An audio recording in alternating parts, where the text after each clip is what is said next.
रवायात के मुताबिक जब एक सहाबी ने सफर के दौरान खाना न मिलने की सूरत में अपने दूसरे साथी सहाबी को ही गुलाम बनाकर बेच दिया तो आप सल्लल्लाहु अलैहि वसल्लम ने उस पर ऐसा रद्द अमल जाहिर फरमाया जिसने दिलों के तख्ते पलट कर रख दिए।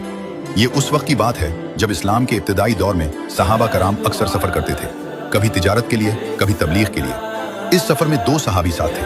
पहले हजरत नईमान बिन अम्र रज़ी अल्लाह अन्हु जो अपनी शरारतों और मज़ाहिया तबीयत की वजह से मशहूर थे, और दूसरे हजरत सोइबत बिन हुरमा रज़ी अल्लाह अन्हु जो एक संजीदा और नेक सहाबी थे। ये दोनों जंग बदर में शरीक होने वाले सहाबी थे।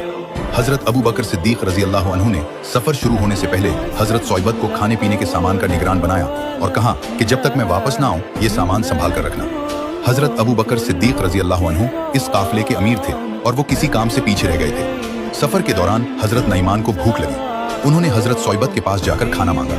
हजरत सोइबत ने साफ इनकार कर दिया और कहा कि अबू बकर रज़ी अल्लाह अन्हु ने मुझे जिम्मेदार बनाया है, जब तक वो वापस नहीं आते मैं किसी को कुछ नहीं दे सकता।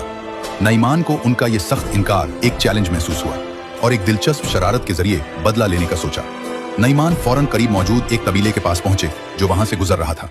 उन्होंने जाकर एक बिजनेस डील पेश की और कहा कि मेरे पास एक गुलाम है जिसे मैं बेचना चाहता हूँ। वो बहुत अच्छा है और कामकाज में माहिर है। लेकिन साथ में नईमान रज़ी अल्लाह अन्हु ने कबीले वालों को एक जरूरी बात भी बताई। उन्होंने कहा कि देखो, ये गुलाम थोड़ा जबान दराज है। ये कहेगा कि मैं आजाद हूँ, लेकिन इसकी बात पर यकीन मत करना क्योंकि ये इसकी पुरानी आदत है। कबीले वालों ने कीमत पूछी। नईमान रज़ी अल्लाह अन्हु ने कीमत बताई।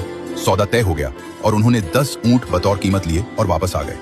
अब कबीले वाले हजरत सोइबत रज़ी अल्लाह अन्हु के पास आए और कहा कि चलो तुम हमारे साथ, हमने तुम्हें खरीद लिया है। हजरत सोइबत बिल्कुल हैरान रह गए। उन्होंने फौरन कहा कि ये क्या बात है, मैं आजाद आदमी हूँ, मैं कोई गुलाम नहीं। लेकिन कबीले वालों ने हंसकर कहा कि हाँ, हमें पहले ही बता दिया गया था कि तुम यही कहोगे। जब हजरत अबू बकर सिद्दीक रज़ी अल्लाह अन्हु वापस आए और सारा माजरा सुना तो वो हैरान रह गए और फौरन जाकर उन लोगों को कीमत अदा की और सोइबत रज़ी अल्लाह अन्हु को छुड़वाया। जब काफिला वापस आया और नबी करीम सल्लल्लाहु अलैहि वसल्लम को पूरा वाकया पता चला तो आप सल्लल्लाहु अलैहि वसल्लम हजरत नईमान की इस शरारत पर बहुत ज्यादा हंसे। रिवायत में आता है कि आप सल्लल्लाहु अलैहि वसल्लम और आप सल्लल्लाहु अलैहि वसल्लम के सहाबा 1 साल तक इस वाकये को याद करके हंसते और मुस्कुराते थे।